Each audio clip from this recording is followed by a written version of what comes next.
Սամվել Կարապետյանի փաստաբանական խումբը դիմել է վերաքննիչ դատարան, բողոքարկել երկամսյա կալանքի որոշումը, ծանոթացել են նաև ակտում վկայակոչված հիմնավորումներին, պնդում են, որ կալանքի որոշումն ապօրինի է։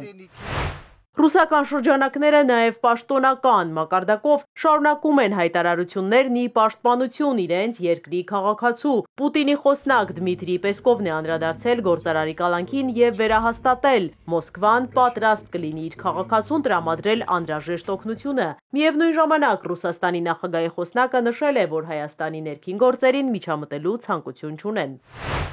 Իշխող ուժը չի կիսում ընդդիմության տեսակետը, թե Նիկոլ Փաշինյանը ֆեյսբուքյան արդարադատություն է իրականացնում։ Քաղաքացիական պայմանագիր ֆրակցիայի քարտուղարը վստահեցնում է, այնինչ ասել է Սամվել Կարապետյանը, պետք է արժանանա քրեաիրավական գնահատականի։ Այն ինչ որ ասել է Սամվել Կարապետյանը, բացարձակապես կապ չունի քաղաքական գործիքակազմի հետ եւ դրա մասին ինքը հայտարարում է իր բերանով։ Ասում է, եթե քաղաքական գործիչները չհաջողեն, մենք մեր ձևերով ուրեմն հարցերին կմիջամտեն կամ չգիտեմ արդեն այնտեղ ինչ ասել, բայց կոնտեքստը ըստ էության այն մասին է, որ մարդիկ ունենալով այլ երկրում կենսական շահեր գալիս են Հայաստանի Հանրապետություն եւ պետությանը սպառնում են, ինչից հետո բնականաբար պետքա գնահատական տրվի եւ քաղաքական եւ քրեա իրավական։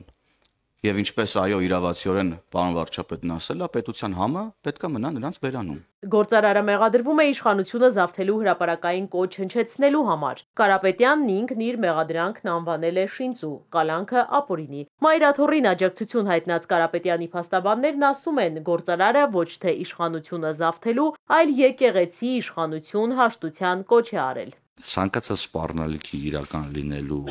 գնահատականը պետք է տա դատական իշխանությունը, բայց անտեսել նաև սպառնալիքի իրական լինելը կամ այդ սպառնալիքի լեզվով խոսալը, որը կարող հանգեցնի սահմանադրության խախտմանը, մենք չենք կարող անտեսել։ Տաշիր ընկերությունների խմբի ղեկավար Սամվել Կարապետյանը պետք է տեղափոխվեր կենտրոն քրեակատարողական հիմնարկ, բայց անսպասելի նա հայտնվել է Արմավիրում։ Աղվան Վարդանյանի կարծիքով պատճառն այն է, որ մարդիկ չհավաքվեն, ակցիաներ չլինեն։ Սամվել Կարապետյանը ուժեղ կամային մարդ է եւ այս հերթական ապօրինությունը այս իշխանությունը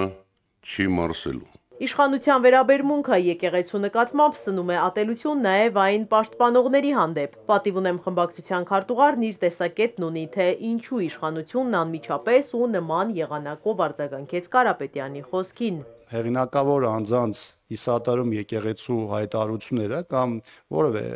գործողություն բնականաբար իշխանության համար շատ ավելի մեծ վտանգավորություն է ներկայացնում եւ իշխանությունը փորձել է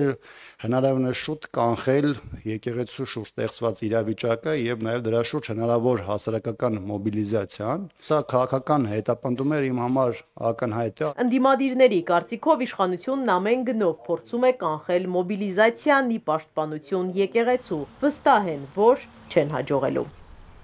Իզաբելա Հովանիսյան, Ալեքսանդր Կիրոյան, Էպիկենտրոն։